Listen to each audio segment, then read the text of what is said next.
ومعانا سادس عملة في القايمة وهي 5 جنيه توت أو 5 جنيه الشهيرة ب5 جنيه العنكبوت، نظرا لوجود على هيئة عنكبوت على ناحية الشمال، وهي للأسف مش عنكبوت وهي زهرة اللوتس. تم إصدار هذه الورقة في 1 نوفمبر 1961 وأخذ يتم إصدارها لمدة 12 يوم فقط، في حتى انتهى إصدارها في 12 نوفمبر 1961، ودي تعتبر الإصدار السادس من الورقة، وتم التوقيع عليها من خلال محافظ بنك واحد وهو عبد الحكيم الرفاعي، وقع على 12 بريفكس فقط بواقع 100,000 ورقة لكل بريفكس، يعني كل اللي توقع عليه حوالي من مليون لمليون و200 ألف ورقة فقط. لذلك الورقة ديت سعرها غالي جدا لو موجودة بس بتوقيع عبد الحكيم الرفاعي، ويكون تاريخها نوفمبر 1961، وهي بعلامة مائية زهرة اللوتس. سعرها يا جماعة بيبدأ من أول 200 جنيه لو هي فيها اتساخ أو كتابات أو انكسار في الإطار أو خدوش أو قطعات موجودة أو كتابة عليها بالقلم. لو متهالكة فبيبدأ سعرها 200 جنيه وبيعلى تدريجيا لحد ما بيوصل لحد 4000 جنيه لو وصلت لحالة الأنصر، أي بدون أي عيوب نهائية من أي نوع حتى لو كانت بسيطة، ودي بيحددها متخصصين. ولو عجبك الفيديو فما تنسيناش ان انت تعمل لنا اشتراك في القناه وتفعل زر الجرس، عشان احنا بنتعب يا جماعه عشان نجيب لكم جميع الاسعار بتاعه العملات ديت وجميع التواريخ بالظبط، ونجيب لكم معلومات دقيقه تقدروا تستفيدوا بيها، مش بنضحك عليكم في حاجه. اما المفاجاه اللي انا محضرها لكم النهارده داخل الفيديو، اللي انا هجيب لكم بالصور وبالاثباتات جميع العناوين. الناس كلها كانت بتشكك في العناوين اللي احنا بنعرضها على الفيديوهات وبتشكك بتقول انتوا فين اماكن البيع، مفيش اماكن بيع. لا، هعرض لكم اماكن البيع بالتفصيل وهكتبها لكم على الشاشه دلوقتي. الاماكن اللي موجوده سواء بتبيعها في الاسواق الحره في القاهره والاسكندريه، هكتب لكم المكان والعنوان بالظبط بحيث ان انت توصل بكل سهوله ويسر وتبيع العمله اللي معاك لو هي نادره، مش اي عمله وخلاص. تمام.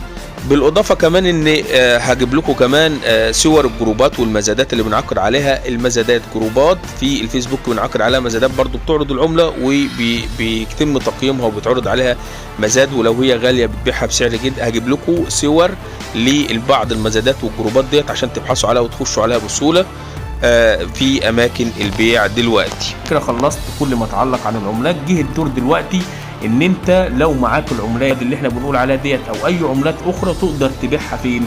تقدر تبيعها قلت لكم مرارا وتكرارا من خلال 5 اماكن. اول مكان تقدر تبيعها من خلال انا شخصيا، لو نفس العمله ونفس المواصفات اللي انا بقول عليها جوه الفيديو هتصورها وتبعتها لي، انا شخصيا هتواصل معاك واخدها بالسعر بعد ما نتفق عليها ونحدد قيمتها ونقيمها وهنتفق على السعر وهاخدها منك.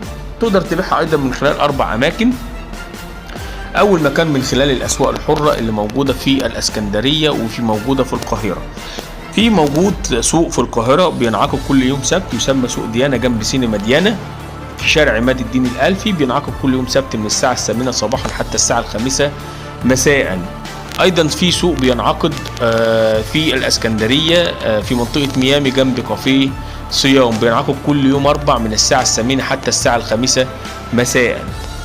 طبعا تقدر تبيع فيهم العملات، بتروح وتعرض عملات هناك، ولاف الهواة والتجار بتعرض عليهم العملة. طب لو انت مش عاوز تبيع في الاسواق الحرة، ممكن تقدر تبيعها من خلال المتاجر الالكترونية اللي موجودة على الانترنت زي جوميا وزي علي اكسبريس وزي امازون وزي اي باي والعديد من المتاجر الالكترونية.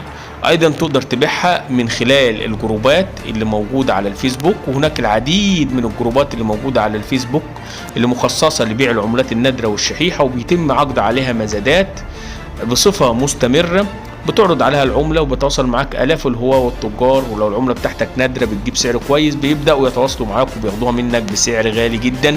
وهسيب لكم روابط الجروبات ديت في الرابط اسفل الفيديو لو انتم بتشوفونا على اليوتيوب، فبطلب من حضراتكم ان انتم تشتركوا عندنا على قناتنا على اليوتيوب عشان هسيب لكم الرابط بتاعه الجروبات بتاعه الفيسبوك هناك.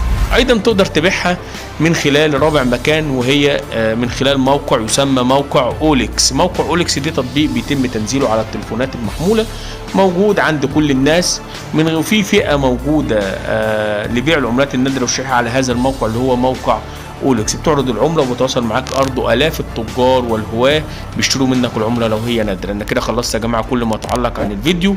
فلو عجبك الفيديو بتاعنا فتشجعنا باللي انت تعمل لنا اشتراك في القناه وتفعل زر الجرس لو انت بتشوفنا على اليوتيوب.